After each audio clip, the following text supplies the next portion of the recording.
ನನ್ನ ಶಾಸ್ತ್ರನೇ ನಿಜ ಆಗೋಯ್ತಲ್ಲ. ಈಗ ನಾನು ಹೇಳಿದೆ ಕಾಂಗ್ರೆಸ್ MLA ಹೇಳ್ತಾ ಇದಾರ. ಈಗ ರಾಮನಗರದ MLA ನೋಟಿಸ್ ಕೊಟ್ಟ ಮೇಲೆ ಹೇಳ್ತಾ ಇದ್ದೀನಿ ಮನುಷ್ಯರು, ನೋಟಿಸ್ ಕೊಟ್ಟಿದ್ದೀರ, ನಾನು ಹೇಳ್ತಾ ಇದ್ದೀನಿ ಏನು ಮತ್ತೆ ಮಾಡ್ರಿ ಅಂತ. ಅವ್ರೆ ಏನು ಮಾಡ್ತೀಯಪ್ಪ ಅವನ್ನ? ಕಾಂಗ್ರೆಸ್ MLA ಇವರು ಅವನ್ನ ಗುಂಡಿ ಕೊಡಿತಾರೆ. ಇವರು ಏನು ಮಾಡ್ತಾರೆ? ಅವ್ರನ್ನ ಪಾರ್ಟಿಯಿಂದ ಸಸ್ಪೆಂಡ್ ಮಾಡ್ತೀರಾ? ಮಾಡಿ ನೋಡೋಣ ದಮ್ಮಿದ್ರೆ ನಿಮಗೆ. ಡಿ ಕೆ ಶಿವಕುಮಾರ್ ಅವ್ರು ಹೇಳ್ತಾರೆ, ಅಭಿಮಾನದಿಂದ ಹೇಳ್ತಾರೆ ಅಂತ ಇವತ್ತು ಸ್ಟೇಟ್ಮೆಂಟ್ ಕೊಟ್ಟಿದ್ದಾರೆ. ಜನ ಸ್ವಾಮೀಜಿ ಅವರು ಹೇಳಿದಾರಲ್ಲ, ಅವಕಾಶ ಕೊಡಬೇಕಾಯ್ತು, ಅಭಿಮಾನದಿಂದ ಹೇಳಿದ್ದಾರೆ. ಏನ್ ಮಾಡಕ್ಕೆ? ಕಾಂಗ್ರೆಸ್ ಅಧ್ಯಕ್ಷರು ಒಂದ್ ಕಡೆ ನೋಟಿಸ್ ಕೊಡ್ತಾರೆ, ಇನ್ನೊಂದ್ ಕಡೆ ಅಭಿಮಾನದಿಂದ ಹೇಳಿದ್ದಾರೆ ನಾನು ಮುಖ್ಯಮಂತ್ರಿ ಆಗ್ಲಿ ಅಂತ. ಅಂದ್ರೆ ಅರ್ಥ ಆಯ್ತಲ್ಲ ಅವರಿಗೆ. ಇದೆಲ್ಲ ಮ್ಯಾಚ್ ಫಿಕ್ಸಿಂಗ್ ರೀ. 2.5 ವರ್ಷ ಮ್ಯಾಚ್ ಫಿಕ್ಸಿಂಗ್. ನಾನು ಅದೇ ಕವಡೆ ಯಾರು ನೋಡೋಣ. ಈಗ ನಾನು ಡೇಟ್ ಕೊಟ್ಟಿದ್ದೀನಪ್ಪ, ಅಕ್ಟೋಬರ್ ನವೆಂಬರ್ ಅಲ್ಲಿ ಆಗುತ್ತೆ ಅಂತ. ಆದ್ರೆ ಏನ್ ಹೇಳ್ತಾರೆ? ಆದ್ರೆ ಏನು ಹೇಳ್ಬೇಕಲ್ಲ ಅವರು. ಇಲ್ಲ ಅಂದ್ರೆ ಈಗ ನಾನು ಕಾಂಗ್ರೆಸ್ ಅವ್ರಿಗೆ ಓಪನ್ ಚಾಲೆಂಜ್ ಕೊಡ್ತಾ ಇದ್ದೀನಿ. ಇದನ್ನ ಅನೌನ್ಸ್ ಮಾಡ್ಬೇಕಾಗಿರೋರು ಯಾರು? ಓಪನ್ ಚಾಲೆಂಜ್ ಕಾಂಗ್ರೆಸ್ ಅಧ್ಯಕ್ಷರು ಖರ್ಗೆ ಅವ್ರ ಬಾಯಲ್ಲಿ ಹೇಳಿಸ್ಬಿಡಿ. ನಾವು 5 ವರ್ಷಗಳ ಕಾಲ ಸಿದ್ದರಾಮಯ್ಯನವರೇ ಮುಖ್ಯಮಂತ್ರಿ ಕರ್ನಾಟಕದಲ್ಲಿ ಅನೌನ್ಸ್ ಮಾಡ್ಬಿಟ್ಟು ಮುಗಿದೋಯ್ತು. ನಾವು ಕವಡೆ ಶಾಸ್ತ್ರನೂ ಇಲ್ಲ, ಗಿಳಿ ಶಾಸ್ತ್ರನೂ ಇಲ್ಲ, ಎಲೆ ಶಾಸ್ತ್ರನೂ ಇಲ್ಲ, ಯಾವ ಶಾಸ್ತ್ರನೂ ಇಲ್ಲ. ಅಶೋಕ್ ಆಯ್ತು ಅಲ್ಲ, ಒಂದೇ ನಿಮಿಷ ಅಟ್ಲೀಸ್ಟ್ ಹಾಳಾಗೋಗ್ಲಿ. ಅವ್ರು ದೂರ ಅವರೇ ಡೆಲ್ಲಿಯಲ್ಲಿ. ಇಲ್ಲಿ ಕರ್ನಾಟಕದಲ್ಲಿರೋ ಕಾಂಗ್ರೆಸ್ ಅಧ್ಯಕ್ಷ ಯಾರಪ್ಪ? ಡಿ ಕೆ ಶಿವಕುಮಾರ್ ಒಂದು ಪ್ರೆಸ್ ಮೀಟ್ ಕರೀಲಿ, ನಾಳೆ ಕರೆದು ಪ್ರೆಸ್ ಮೀಟ್ ಅಲ್ಲಿ ಸಿದ್ದರಾಮಯ್ಯನವರು 5 ವರ್ಷ ಮುಖ್ಯಮಂತ್ರಿ ಆಗಿರ್ತಾರೆ, ನಾನು ಮುಖ್ಯಮಂತ್ರಿ ಆಗಲ್ಲ ಅಂತ ಅನೌನ್ಸ್ ಮಾಡ್ಬಿಡಿ. ನಾನು ನಾಳೆನೇ ಬಿಟ್ಬಿಡ್ತೀನಿ. ಸರ್, ಈ ಎಲ್ಲ ಪ್ರಶ್ನೆಗಳಿಗೆ ಮಾಧ್ಯಮಗಳು ಮತ್ತು ವಿರೋಧ ಪಕ್ಷಗಳು ಹೇಳ್ತಾ ಇರೋದು ನಾವೇ ನಿಮಗೆ ಹೇಳಕ್ ಬಂದಿದ್ವಾ 2 ವರ್ಷ ಮಾಡ್ಕೊಳ್ತೀವಿ, ಚೇಂಜ್ ಮಾಡ್ಕೊಳ್ತೀವಿ ಅನ್ನೋ ಮಾತುಗಳನ್ನ ಈ ಪ್ರಶ್ನೆ ನೀವು ಹೇಳಿ. ಮಾಧ್ಯಮ 4ನೇ ಆಧಾರ ಸ್ತಂಭ ಅಂತ ಹೇಳಿದ್ದಾರೆ. ಇದೇ ಬೇರೆ ನೀವು ಕರೀರಿ ಯಾವ್ದಾನ ಮಾಧ್ಯಮದ ಒಂದು ಫಂಕ್ಷನ್ ಕರೆದಾಗ ಅವ್ರೇನು ಹೇಳ್ತಾರೆ? ಮಾಧ್ಯಮ 4ನೇ ಅಂಗ ಅಂತ ಹೇಳ್ತಾರೆ. ನ್ಯಾಯಾಂಗ, ಕಾರ್ಯಾಂಗ ಇವೆಲ್ಲ ಹೇಳಿದ್ರು. ಅದನ್ನೇ ಸುಳ್ಳು ಅಂತಂದ್ರೆ ನಿಜ ಯಾವ್ದಂಗಾರೆ? ಇವಾಗ ಅನ್ನಭಾಗ್ಯ ಈಗ 250 ಕೋಟಿ ಲಾರಿ ಅವರೆಲ್ಲ ನಿಲ್ಲಿಸಿರ ಇದ್ರ ಬಗ್ಗೆ ಈಗ ಅವರು ಕೂಡ ಈಗ ಅದನ್ನು ಪೂರೈಸಕ್ಕಾಗಲ್ಲ. ಅವರು ಹಣ ನೋಡ್ರಿ, ಯಾರ ಹತ್ರ ಈಗ ಅವರು ಕರ್ನಾಟಕದ ಬಡ್ಜೆಟ್ ಏನಿದೆ ಉಳಿತಾ ಇದ್ದಿದ್ದೆ 80,000 ಕೋಟಿ. ನಮ್ಮ ಹತ್ರ ಅಭಿವೃದ್ಧಿಗೆ 4 ಲಕ್ಷ ಚಿಲ್ಲರೆ ನಮ್ಮದು ಬಡ್ಜೆಟ್ ಏನಿದೆ ಅದರಲ್ಲಿ ಉಳಿತಾ ಇದ್ದಿದ್ದು 80,000 ಕೋಟಿ. ನಾವು ಅಭಿವೃದ್ಧಿಗೆ ಕೆಲಸ ಮಾಡಬೇಕಾಯ್ತು. ಅಂದ್ರೆ ಆನ್ ಗೋಯಿಂಗ್ ವರ್ಕ್ಸ್ ಎಲ್ಲ ಇರ್ತೈತೆ, ಇವೆಲ್ಲ ಕೊಡಬೇಕಾಯ್ತು. ಇವರು 65,000 ಕೋಟಿ ಈ ಫ್ರೀಗಳಿಗೆ ಕೊಟ್ಟ ಮೇಲೆ ಉಳಿದಿದ್ದು ಎಷ್ಟು ಉಳಿತೈತೆ? ಯಾರು ಕೊಡೋಕ್ಕಾಗತ್ತೆ? 15,000 ಕೋಟಿಯಲ್ಲಿ ಜಿಲ್ಲೆಗೆ ಎಷ್ಟು ಕೊಡ್ತೀರಿ ಹೇಳ್ರಿ? ಜಿಲ್ಲೆಗೆ ನಾವಿದ್ದಾಗ ಒಂದೊಂದು ಕಾನ್ಸ್ಟಿಟ್ಯೂನ್ಸಿಗೆ 1,000 2,000 ಕೋಟಿ ಕೊಟ್ಟಿದ್ದೀರಿ ಅಭಿವೃದ್ಧಿಕಾರಿ 4 ವರ್ಷದಲ್ಲಿ. ಇವ್ರ ಯೋಗ್ಯತೆಗೆ 500 ಕೋಟಿನೂ ಕೊಡೋಕ್ಕೆ ಯೋಗ್ಯತೆ ಇಲ್ಲ. ಒಂದೊಂದು ಕಾನ್ಸ್ಟಿಟ್ಯೂನ್ಸಿಗೆ 100 ಕೋಟಿ ಇಲ್ಲ, 50 ಕೋಟಿನೂ ಇಲ್ಲ.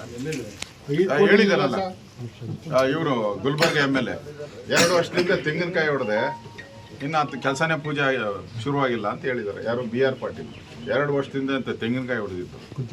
ಗುದ್ಲು ಪೂಜೆಲಿ ತೆಂಗಿನಕಾಯಿ ಹೊಡೆದಿದ್ದು ಇನ್ನೂ ಆಗಿಲ್ಲ ಅಂತ ಅವ್ರ MLAಗಳೇ ಹೇಳ್ತಾ ಇದ್ದಾರಪ್ಪ. ಒಬ್ಬ ನೇಣಾಕಂತೀನಿ ಅಂತ ಹೇಳಿದ್ರಲ್ಲ, ಯಾರು? ದಾವಣಗೆರೆ MLA ಕಾಂಗ್ರೆಸ್ ಅವರು, ನಾನು ನೇಣಾಕೊಂಬಿಡ್ತೀನಿ ಅನುದಾನ ಕೊಡಲಿಲ್ಲ ಅಂತ.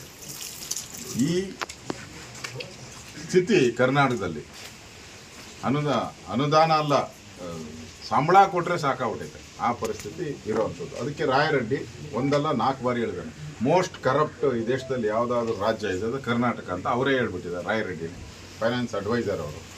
ಮತ್ತು ಈಗ ಹೇಳಿದ್ದಾರೆ, ಗ್ಯಾರಂಟಿ ಬೇಕಾ ಅಭಿವೃದ್ಧಿ ಬೇಕಾ ಅಂತ, ರಸ್ತೆ ಬೇಕಾ ಅಂತ ಕೇಳಿದ್ರು. ಅಭಿವೃದ್ಧಿ ಅಂದರೆ ಅರ್ಥ ಆಗೋಯ್ತಲ್ಲ, ನಮ್ಮ ಹತ್ರ ದುಡ್ಡಿಲ್ಲ, ಎಲ್ಲ ಗ್ಯಾರಂಟಿ ಕೊಟ್ಬಿಟ್ಟಿದ್ರಿ. ಆ 2,000 ತಗೊಂಡು ಅದ್ಯಾರೋ ಒಬ್ಬರು ಕಾಂಗ್ರೆಸ್ ಏಜೆಂಟ್ ಹೇಳಿದ್ರಲ್ಲ, ಅಮ್ಮನ ಲೇಡಿ ಕರ್ಕೊಂಬಂದು ನಿಲ್ಸ್ತದೆ, ನಾನು ಬೋರ್ವೆಲ್ ಹಾಕೊಂಬಿಟ್ಟೆ ಅಂತ.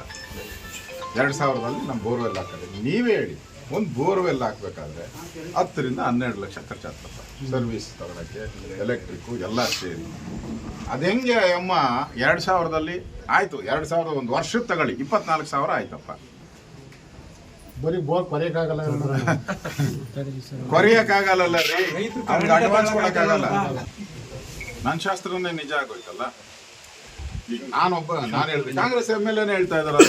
ಈಗ ರಾಮನಗರದ MLA ನೋಟಿಸ್ ಕೊಟ್ಟ ಮೇಲೆ ಹೇಳ್ತಾ ಇದ್ದೀನಿ ಮನುಷ್ಯರು, ನೋಟಿಸ್ ಕೊಟ್ಟಿದ್ದೀರ, ನಾನು ಹೇಳ್ತಾ ಇದ್ದೀನಿ ಏನು ಮತ್ತೆ ಮಾಡ್ರಿ ಅಂತ. ಅವ್ರೆ ಏನು ಮಾಡ್ತೀಯಪ್ಪ ಅವನ್ನ?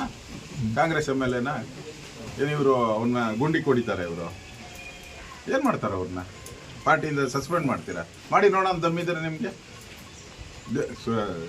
ಡಿ ಕೆ ಯಾರು ಡಿ ಕೆ ಶಿವಕುಮಾರ್ ಅವ್ರು ಹೇಳ್ತಾರೆ ಅಭಿಮಾನದಿಂದ ಹೇಳ್ತಾರೆ ಅಂತ ಇವತ್ತು ಸ್ಟೇಟ್ಮೆಂಟ್ ಕೊಟ್ಟಿದ್ದಾರೆ ಜನ ಸ್ವಾಮೀಜಿ ಅವರು ಹೇಳಿದಾರಲ್ಲ ಅವಕಾಶ ಕೊಡಬೇಕಾಯ್ತು ಅಭಿಮಾನದಿಂದ ಹೇಳಿದ್ದಾರೆ ಏನು ಮಾಡೋಕ್ಕೆ ಕಾಂಗ್ರೆಸ್ ಅಧ್ಯಕ್ಷರು ಒಂದು ಕಡೆ ನೋಟಿಸ್ ಕೊಡ್ತಾರೆ ಇನ್ನೊಂದು ಕಡೆ ಅಭಿಮಾನದಿಂದ ಹೇಳಿದ್ದಾರೆ ನಾನು ಮುಖ್ಯಮಂತ್ರಿ ಆಗಲಿ ಅಂತ ಅಂದ್ರೆ ಅರ್ಥ ಆಯ್ತಲ್ಲ ಅವರಿಗೆ ಇದೆಲ್ಲ ಮ್ಯಾಚ್ ಫಿಕ್ಸಿಂಗ್ ರೀ 2.5 ವರ್ಷ ಮ್ಯಾಚ್ ಫಿಕ್ಸಿಂಗ್ ನಾನು ಅದೇ ಕವಡೆ ಯಾರು ನೋಡೋಣ ಈಗ ನಾನು ಡೇಟ್ ಕೊಟ್ಟಿದ್ದೀನಪ್ಪ ಅಕ್ಟೋಬರ್ ನವೆಂಬರ್ ಅಲ್ಲಿ ಆಗುತ್ತೆ ಅಂತ ಆದ್ರೆ ಏನ್ ಹೇಳ್ತಾರೆ ಆದ್ರೆ ಏನು ಹೇಳ್ಬೇಕಲ್ಲ ಅವರು ಇಲ್ಲ ಅಂದ್ರೆ ಈಗ ನಾನು ಕಾಂಗ್ರೆಸ್ ಅವ್ರಿಗೆ ಓಪನ್ ಚಾಲೆಂಜ್ ಕೊಡ್ತಾ ಇದ್ದೀನಿ ಇದನ್ನ ಅನೌನ್ಸ್ ಮಾಡ್ಬೇಕಾಗಿರೋರು ಯಾರು ಓಪನ್ ಚಾಲೆಂಜ್ ಕಾಂಗ್ರೆಸ್ ಅಧ್ಯಕ್ಷರು ಖರ್ಗೆ ಅವ್ರ ಬಾಯಲ್ಲಿ ಹೇಳಿಸ್ಬಿಡಿ ನಾವು 5 ವರ್ಷಗಳ ಕಾಲ ಸಿದ್ದರಾಮಯ್ಯನವರೇ ಮುಖ್ಯಮಂತ್ರಿ ಕರ್ನಾಟಕದಲ್ಲಿ ಅನೌನ್ಸ್ ಮಾಡ್ಬಿಟ್ಟು ಮುಗಿದೋಯ್ತು ನಾವು ಕವಡೆ ಶಾಸ್ತ್ರನೂ ಇಲ್ಲ ಗಿಳಿ ಶಾಸ್ತ್ರನೂ ಇಲ್ಲ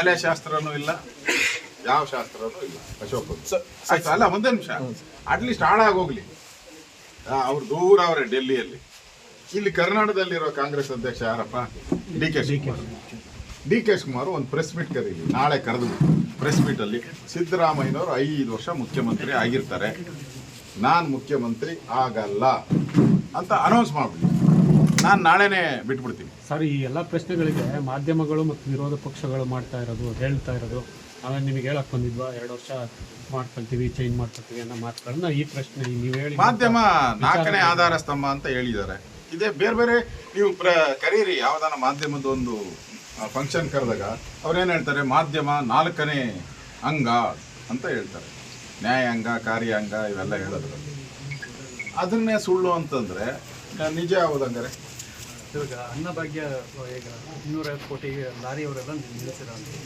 ಸೊ ಇದ್ರ ಬಗ್ಗೆ ಈಗ ಅವರು ಕೂಡ ಈಗ ಅದನ್ನು ಪೂರೈಸೋಕ್ಕಾಗಲ್ಲ ಅವರು ಹಣ ನೋಡ್ರಿ ಯಾರ ಹತ್ರ ಈಗ ಅವರು ಕರ್ನಾಟಕದ ಬಡ್ಜೆಟ್ ಏನಿದೆ ಉಳಿತಾ ಇದ್ದಿದ್ದೆ 80,000 ಕೋಟಿ ನಮ್ಮ ಹತ್ರ ಅಭಿವೃದ್ಧಿಗೆ 4 ಲಕ್ಷ ಚಿಲ್ಲರೆ ನಮ್ಮದು ಬಡ್ಜೆಟ್ ಏನಿದೆ ಅದರಲ್ಲಿ ಉಳಿತಾ ಇದ್ದಿದ್ದು 80,000 ಕೋಟಿ ನಾವು ಅಭಿವೃದ್ಧಿಗೆ ಕೆಲಸ ಮಾಡಬೇಕಾಯ್ತು ಅಂದ್ರೆ ಆನ್ ಗೋಯಿಂಗ್ ವರ್ಕ್ಸ್ ಎಲ್ಲ ಇರ್ತೈತೆ ಇವೆಲ್ಲ ಕೊಡಬೇಕಾಯಿತು ಇವರು 65,000 ಕೋಟಿ ಈ ಫ್ರೀಗಳಿಗೆ ಕೊಟ್ಟ ಮೇಲೆ ಉಳಿದಿದ್ದು ಎಷ್ಟು ಉಳಿತೈತೆ ಯಾರು ಕೊಡೋಕ್ಕಾಗತ್ತೆ 15,000 ಕೋಟಿಯಲ್ಲಿ ಜಿಲ್ಲೆಗೆ ಎಷ್ಟು ಕೊಡ್ತೀರಿ ಹೇಳ್ರಿ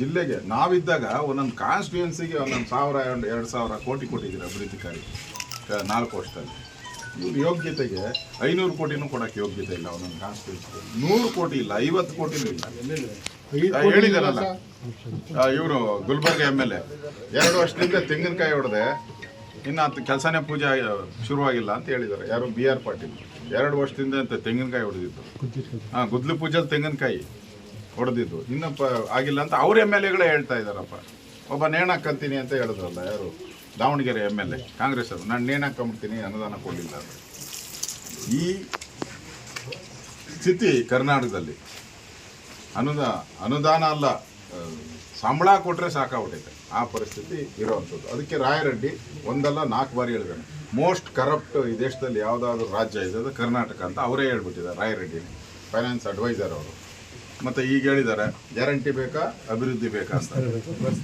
ರಸ್ತೆ ಬೇಕಾ ಅಂತ ಕೇಳಿದ್ರು ಅಭಿವೃದ್ಧಿ ಅಂದರೆ ಅರ್ಥ ಆಗೋಯ್ತಲ್ಲ ನಮ್ಮ ಹತ್ರ ದುಡ್ಡಿಲ್ಲ ಎಲ್ಲ ಗ್ಯಾರಂಟಿ ಕೊಟ್ಬಿಟ್ಟಿದ್ರಿ ಆ 2,000 ತಗೊಂಡು ಅದ್ಯಾರೋ ಒಬ್ಬರು ಕಾಂಗ್ರೆಸ್ ಏಜೆಂಟ್ ಹೇಳಿದ್ರಲ್ಲ ಅಮ್ಮನ ಲೇಡಿ ಕರ್ಕೊಂಬಂದು ನಿಲ್ಸ್ತದೆ ನಾನು ಬೋರ್ವೆಲ್ ಹಾಕೊಂಬಿಟ್ಟೆ ಅಂತ 2,000ದಲ್ಲಿ ನಾನು ಬೋರ್ವೆಲ್ ಹಾಕಿದೆ ನೀವೇ ಹೇಳಿ ಒಂದು ಬೋರ್ವೆಲ್ ಹಾಕಬೇಕಾದ್ರೆ 10 ರಿಂದ 12 ಲಕ್ಷ ಖರ್ಚಾಗ್ತದೆ ಸರ್ವಿಸ್ ತಗೊಳಕ್ಕೆ ಎಲೆಕ್ಟ್ರಿಕ್ಕು ಎಲ್ಲ ಸೇರಿ ಅದು ಹೆಂಗೆ ಅಮ್ಮ 2,000ದಲ್ಲಿ ಆಯಿತು 2,000 ಒಂದು ವರ್ಷಕ್ಕೆ ತಗೊಳ್ಳಿ 24,000 ಆಯ್ತಪ್ಪ ಬರೀ ಬೋರ್ ಕೊರೆಯಕ್ಕಾಗಲ್ಲ ಕೊರೆಯಕ್ಕಾಗಲ್ಲ ರೀ ಅವ್ನಿಗೆ ಅಡ್ವಾನ್ಸ್ ಕೊಡೋಕ್ಕಾಗಲ್ಲ